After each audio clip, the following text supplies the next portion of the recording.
भारत सरकार का जमीन से कब्जा करके रखा है लोग बात करता है।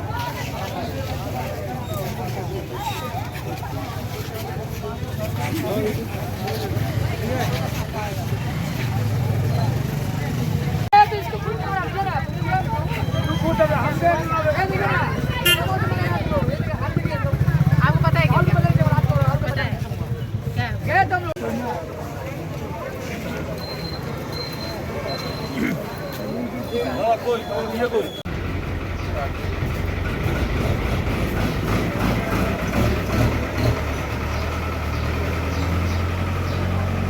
है क्या?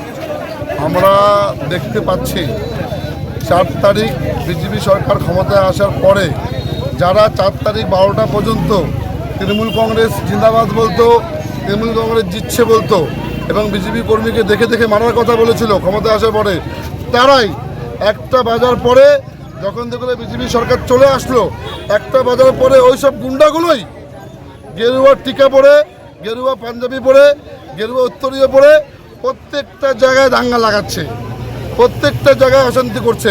আমরা এই অশান্তির বিপক্ষে। জনগণ আমাদেরকে ম্যান্ডেট দিয়েছে উন্নয়ন করার, সরকারি কাজ করার, যেসব প্রতিশ্রুতি আমরা দিয়েছি জনগণকে সেগুলো আমরা নতমস্তকে আমরা সেগুলো পূরণ করব। এটাই আমাদের কাজ, এটাই আমাদের লক্ষ্য।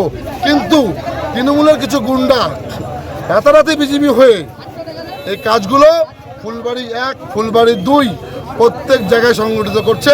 এটা আমরা মানব না। আমরা বিজেপি কর্মীরা 15 বছর অত্যাচারিত হয়েছি।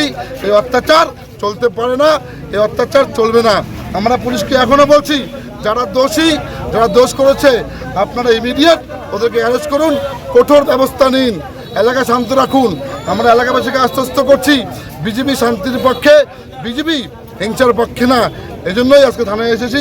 বড়বাবুকে বললাম এলাকাটা আপনার শান্ত রাখুন, পেট্রোলিং ভ্যান দিয়ে নজরদারি করান যাতে বিশৃঙ্খলা না হয়। তৃণমূলের উস্কানিতে এই কাজগুলি প্রত্যেক জায়গায় সংগঠিত হচ্ছে। গতকাল যে বাসবাড়িতে যাকে মেরেছে, এই ঘটনার পরিপ্রেক্ষিতে কি? বাসবাড়িতে যে ঘটনাগুলো মেরেছে, তৃণমূলে যারা আমাদেরকে বারবার অত্যাচার করছে, গতকাল রাতে আমাদের ছেলেকে কুপিয়ে মেরেছে, একজন মৃত্যুর সঙ্গে পাঞ্জা লড়ছে, একজনের পিঠে পুরো মানে একদম ঘা লাগছে, ঘা দিয়ে চাকু দিয়ে মারছে। আমরা এর বিপক্ষে ওদেরকে ইমিডিয়েট অ্যারেস্ট করতে হবে, এটা পুলিশকে বলে গেলাম। এই বরদাস্ত পশ্চিমবঙ্গে চলবে না। হিন্দুরা জেগে উঠেছে, কোনো সাম্প্রদায়িক দাঙ্গা যে লাগানোর চেষ্টা করবে তাকে পুলিশকে বলবো অ্যারেস্ট করুন। আর যারা আমাদের কর্মী আছে সবাইকে বলবো কেউ আইন হাতে নেবেন না। আমরা আইনকে শ্রদ্ধা করি, আইনকে সম্মান করি। ওদেরকে ধরে পুলিশকে বলবো ফটাফট অ্যারেস্ট করুন। কি নাম আপনার?